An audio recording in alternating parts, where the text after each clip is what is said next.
नहीं, वो बस बात सिर्फ इतनी है कि हम बोलें भाई कुरान पाक में या हदीस में हमें दिखाओ ऑनलाइन निकाह का हुक्म, या सरी हुक्म तो है नहीं। हमने देखना है अल्लाह ताला ने जो उसूल निकाह के बयान किए हैं या हदीस सहीहा में जो उसूल, उसके मुताबिकत के अंदर अगर ऑनलाइन निकाह जा रहा होगा तो हम जवाज़ दे देंगे बतौर क़यास के।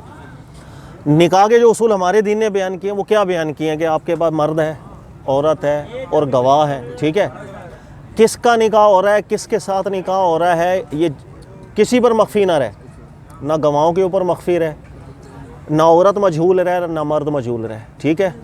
मसलन आप यूँ समझेंगे यहाँ पर गवाह बैठे हैं, सब अजनबी, औरत है उसको हम घूंघट के अंदर लेकर आए, घूंघट में ला के यहाँ बिठा दिया और ये दूल्हा है। अब वो घूंघट के अंदर कौन है किसी को नहीं पता, ठीक है। इसको बोला हाँ भाई इस औरत से मैं तेरा निकाह करवा रहा हूँ, यह शहादत कामिल नहीं हो सकती क्योंकि लोग गवाहों को बिल्कुल नहीं पता है कौन औरत है। तो मेन मकसद हमारे दीन का यही है कि मारिफत होनी चाहिए, दूल्हा कौन है, किसका किससे निकाह हो रहा है, गवाह कायम हो। क्योंकि एक शख्स है वो घर के अंदर औरत को लेके आया, कल को मिसाल दो लोग आ गए भाई ये कहाँ से लेकर आया औरत को, गवाह हो कि हाँ भाई इनका निकाह हुआ है।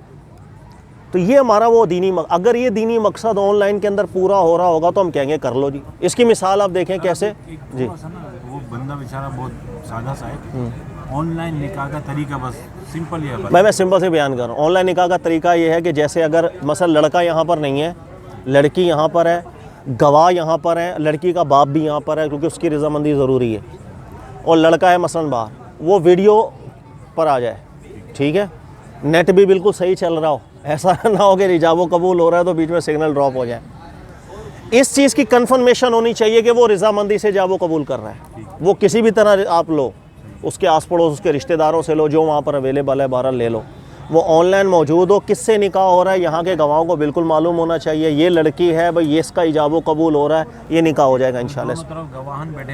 वहाँ भी बैठी हैं, यहाँ भी बैठी हैं, हाँ, सिर्फ इस चीज़ की कन्फर्मेशन हो जाए उनको कि यहाँ कोई जबर नहीं है, इनको कन्फर्मेशन हो जाए कि वहाँ जबर नहीं है। असल में तो इजाबो कबूल है ना, वो जो निकाह नामा पढ़ा भरा जाता है नहीं, वो नहीं, लड़की की साइन होना पहले और ये कानूनी लिहाज से है, शरई लिहाज से नहीं। शरई लिहाज से तो बस सिर्फ हाँ इजाबो कबूल हो जाए वो। जो शख्स तरावी जमात के साथ तरावी पढ़ता है और उसने जमात फ़र्ज़ नहीं पढ़े होते जमात के साथ, तो वितर जमात के साथ पढ़ सकता है। और अगर जमात के साथ फ़र्ज़ पढ़े और जमात वितर की हो रही है तो वो अपने अलग से पीछे आगे पढ़ सकता है वितर। यार बात सिर्फ इतनी है कि जिसने जमात से नहीं पढ़ी हो वितर पढ़ सकता है, नहीं, इस पर कोई कुरान सुन्नत की हदीस है ही नहीं। सिर्फ एक तरीका चलता हुआ आ रहा था कि जब जमात होती थी तो फ़र्ज़ भी जमात के साथ पढ़े, साथ आगे नफल नमाज भी जमात से पढ़ ली। तो कई उलमा ने यही लिखा है जिस तरीके से चलता आ रहा है वही करो, यानी जिसने फ़र्ज़ पढ़े हो तो फिर नवाफिल में वो जमात से पढ़ ले। और कईयों ने कहा कि जिसने अगर फ़र्ज़ छोड़ दिए वो अकेला पढ़ ले, लेकिन पढ़ भी ले कोई मसला नहीं है ऐसा। ना पढ़े जमात हो रही और अपनी आगे पीछे अलग नहीं, ये अच्छा नहीं होता। मुसलमानों का इत्तेफाक जहाँ पर चल रहा है वहाँ आप शामिल हो, अकेले अलग से ना पढ़ो जमात बिल्कुल। बल्कि अल्लाह के नबी अलैहिस्सलाम से बिल्कुल ये मना आया है। एक सहाबी तो उन्होंने नमाज़ पढ़ ली, मस्जिद के अंदर है, जमात हो रही थी, अब उन्होंने पढ़ ली थी, साइड पे बैठ गए, तो अल्लाह के नबी अलैहिस्सलाम ने, हदीस का मफ़हूम है, अल्लाह के नबी अलैहिस्सलाम तो मुसलमान नहीं? मैं कहा जी बिल्कुल मुसलमान। कहा कि इकामत हुई है, सब नमाज मुसलमान पढ़े तो अलग होकर बैठ गए। नहीं मैं पढ़ के आ गया था। नहीं, फरमाया नहीं पढ़ो। तो कभी भी ऐसा हो मुसलमानों की इज्तिमाइयत हो, आप चाहे नमाज़ पढ़ के आ गए फिर जाके शामिल हो जाए, अलग से ना पढ़ें। इसी तरह फ़जर की सुन्नतें हमारे यहाँ बड़ा मशहूर है। फ़जर के आप मस्जिद के अंदर गए हैं, फ़र्ज़ की जमात हो रही है, आप साइड पे हो के पहले 2 सुन्नत पढ़ ले, बिल्कुल गलत मसला है। इमाम इब्ने हाँ फ़तुल क़दीर पढ़िएगा, इमाम उन्होंने कहा खुदा का वास्ता है मसला क्या था, मसला क्या था, बिगाड़ के क्या पेश कर दिया। फिर इमाम इब्ने हमाम कहते हैं कि भाई हम मस्जिद में देखते हैं कई लोग आके पीछे सुन्नतें पढ़ के आ जाते हैं। ने कहा अल्लाह के नबी अलैहिस्सलाम ने फरमाया जब इकामत हो जाए अब कोई नमाज नहीं होगी सिवाय जमात के। लगा जो मस्जिद के अंदर आएगा जमात हो रही है सीधा जमात में शामिल हो। वो ये मसला था कि सुन्नतें घर से पढ़ के अगर कोई आ रहा है मस्जिद के अंदर, अगर मसलन जमात भी खड़ी हो गई है, वो अपने घर में अभी सुन्नतें पढ़ के आ गया, ठीक है, ये बातें उलमा ने की हुई थी। ये नहीं कि मस्जिद के अंदर आ गया, जमात देख लिया, अब वो सुन्नतें पढ़ के जाए, कई यकसर बातें है, ये मसला ठीक नहीं है। वो जल्दी से शामिल हो जाता है, जमात मिल जाती है, उसकी सुन्नतें भी मिल जाती हैं। नहीं, ऐसा तो गुनाहगार होगा। जब अल्लाह के नबी ने मना फरमा दिया फिर वो सुन्नतें पढ़े, वो सुन्नत छोड़े जमात में जाए। अच्छा, इस सुन्नत की बाद में कज़ा होगी? सुन्नत अल्लाह के नबी अलैहिस्सलाम हर नफल की कज़ा करते थे जो छोड़ी जाती थी। अच्छा, अल्लाह के नबी अलैहिस्सलाम की सुन्नत ये रही है कि अल्लाह के नबी अलैहिस्सलाम जो नमाज़ पढ़ते नफली तौर पर भी, जो रोज़ा रखते नफली तौर पर भी, और जब कभी छूट जाते किसी वजह से उसकी कज़ा करते थे अल्लाह के नबी अलैहिस्सलाम। हमारे पर लाजिम नहीं है सुन्नतें छुड़ी हम कज़ा ना करें, लेकिन कर लेंगे तो ये आला सुन्नत है अल्लाह के नबी अलैहिस्सलाम। इसी का इस्तेदलाल ज़हन में रखना अच्छा है। हमारे यहाँ कहते हैं फ़र्ज़ छुड़िए उसकी कज़ा ना करो, तो कई उलमा बयान करते हैं खुदा का वास्ता रसूलुल्लाह सल्लल्लाहु अलैहि वसल्लम ने सारी ज़िंदगी नफल छुड़ गया उसकी कज़ाएँ की हैं, आप कहते हो फ़र्ज़ छुड़िए तो कज़ा नहीं तो होती। हमारे यहाँ असर की जो सुन्नतें छूट जाती हैं उसको मतलब ये इज्तिहादी मसला रहा है। मुज्तहिदीन का एक तबका आ रहा है इस जानिब कि नमाज फ़र्ज़ छूट जाए, जानबूझ के अगर कोई छोड़े, उज़र में नहीं, जिसने जानबूझ के फ़र्ज़ छोड़ दिए नमाज के, इसकी कज़ा कोई नहीं है, सच्ची तौबा करके अगली नमाज़ पढ़े। और उनका इस्तेदलाल भी बड़ा मजबूत है, और वो ये कहते हैं कि हमेशा कज़ा जब भी सहाबा से साबित हुई है या अल्लाह के नबी वो किसी उज़र से नमाज़ छूटी है तो कज़ा हुई है। जानबूझ के अगर किसी ने नमाज़ छोड़ दी, इस पर तो सहाबा का इख्तलाफ था, बंदा भी मुसलमान रहा या नहीं। उन्हें का एक मसला इस दर्जे का है कि वो है ही मुसलमान या नहीं, तो आप उसमें कज़ाएँ नाफिज कर रहे हैं। सुन्नत भी बता दें जो बात पढ़ सकते हैं असर के बाद पढ़ सकते हैं अगर कज़ा के तौर पर पढ़नी है। हमारे यहाँ मशहूर है असर के बाद नमाज नहीं पढ़नी चाहिए। देखो इसमें दो हदीसें हैं। अब वही बात है कि इन दोनों के मतन के अंदर तारुज़ है। एक हदीस है इमाम बुखारी लेकर आए ये भी हदीस को, और हदीस आयशा सिद्दीक़ा बयान करती हैं कि अल्लाह के रसूल सल्लल्लाहु अलैहि वसल्लम असर की नमाज के बाद 2 रकअतें कभी नहीं छोड़ा करते, 2 रकअतें अदा किया करते। और एक सहाबी से भी मनकूल है, भी बुखारी की रिवायत है कि वो अल्लाह के नबी इस्लाम के हुजरा शरीफ में अल्लाह के नबी इस्लाम के वफ़ात मुबारक के बाद गए, और वो वक्त था असर की नमाज के बाद का। तो जब हुजरा शरीफ में गए हैं जाके उन्होंने 2 रकअत पढ़ ली। यही थी कि अल्लाह के नबी अलैहिस्सलाम पढ़ा करते हैं। लेकिन मसला ये है कि कुछ रिवायतें ऐसी आई हैं, वो भी सनद सही के साथ हैं, कि नबी अलैहिस्सलाम ने उमूमन सहाबा को मना किया था असर के बाद ना पढ़ो कुछ। तो सहाबा का एक तबका वो यही लोगों में बयान करता था कि असर के बाद बेटा कुछ ना पढ़ो, बल्कि कई सहाबा मिंबर पे खड़े होकर ऐलान करते थे, यार ये आजकल तुम असर के बाद नवाफिल पढ़ते हो, ये सुन्नत की खिलाफ वर्जी कर रहे हो, असर के बाद ना पढ़ो।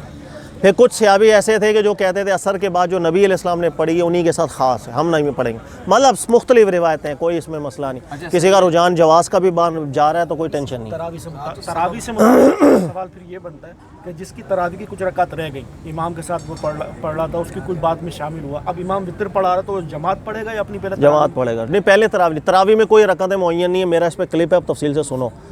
तरावी अल्लाह के नबी अलैहिस्सलाम ने 2 रकअत भी पढ़ी है, सिर्फ सही हदीस है। सहाबी कहते हैं हम साथ खड़े हुए, अल्लाह के नबी अलैहिस्सलाम ने हमें जमात से नमाज़ पढ़ाई, 2 रकअत पढ़ाई, सिर्फ सुबह हो गई, इतनी लंबी थी वो। हाँ, अल्लाह के नबी अलैहिस्सलाम ने कोई तादाद नहीं रखी, 2 पढ़ी हैं। नबी अलैहिस्सलाम ने ज़्यादा भी और एक दफ़ा नबी अलैहिस्सलाम ने, हमारे यहाँ मशहूर है ना 11 रकअतें, एक दफ़ा नबी अलैहिस्सलाम ने 11 से बहुत ज़्यादा आगे पढ़ाई।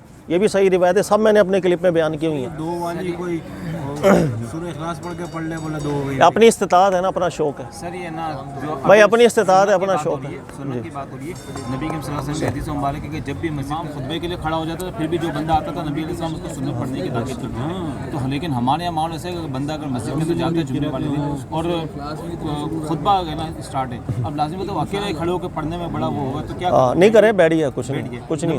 नंबर 2 एक मसला और भी है कि मस्जिद के अंदर दाखिल हो, हमारे यहाँ टाइम फिक्स है। मुझे पता है कि 1 मिनट के बाद जमात खड़ी हो जाएगी, तो मैं बैठ ही जाऊँगा, लाजिम है सुन्नत नहीं कोई। देखो जो ये हदीस है ना, जो मस्जिद के अंदर दाखिल हो और तहियतुल मस्जिद पढ़े, उससे पहले बैठे नहीं, ये एक हदीस ज़रूर आए। ये सिर्फ इस एक रिवायत को हम देखेंगे ना तो इससे नतीजा ही निकलता है जैसे वजूबी हुक्म है। लेकिन इज्तिमाई तनाजुर में हदीसों को देखा जाएगा तो वजूबी हुक्म नहीं है, इसलिए कि कई दफ़ा सहाबा से सही सनदों से साबित है अल्लाह के नबी अलैहिस्सलाम के सामने मस्जिद में आए हैं, अब तक तहियतुल मस्जिद उन्होंने नहीं पढ़ी।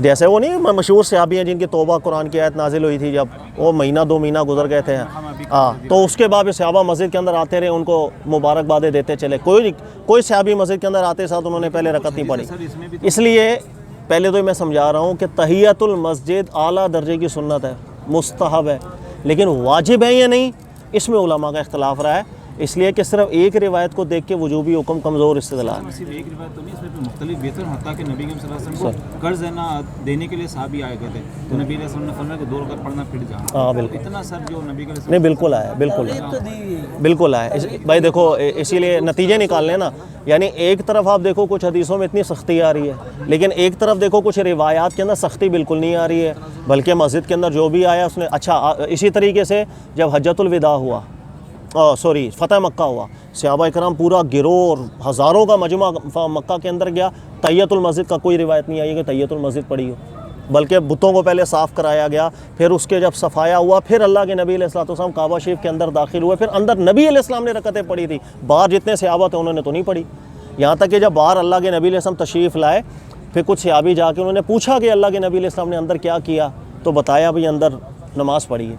अच्छा, अब इसमें भी हदीस मुतारिज़ है, दोनों सही सनद के, एक बुखारी की एक मुस्लिम की। देखिएगा अल्लाह के नबी रसूल काबा शरीफ के अंदर तशरीफ़ ले गए, अंदर बिलाल थे, उसामा थे, बिलाल भी थे, उसामा भी थे, हैं। बार बिलाल आए, अब्दुल्लाह इब्न उमर कहते हैं मैंने बिलाल से पूछा अल्लाह के नबी अलैहिस्सलाम ने अंदर क्या किया? फरमाया नमाज़ पढ़ी। कहाँ पढ़ी? इन दो जगहों के बीच, यहाँ नमाज़ पढ़ी थी। अच्छा, उसामा से किसी ने पूछा, उसामा अल्लाह के नबी अलैहिस्सलाम ने नमाज़ तो पढ़ी नहीं, अंदर दुआएं की थी सिर्फ। तो हज़रत अब्दुल्ला इब्न अब्बास वो उसामा की बात को तरजीह देते थे, यही फतवा देते थे काबे में जो जाए दुआ करना सुन्नत है, नमाज़ पढ़ना सुन्नत नहीं। और अब्दुल्ला इब्न उमर बिलाल से पूछ करके उनकी बात पे एतमाद करके क्या करते थे कि जो अंदर जाए उसके लिए अंदर 2 रकातें पढ़ना सुन्नत है।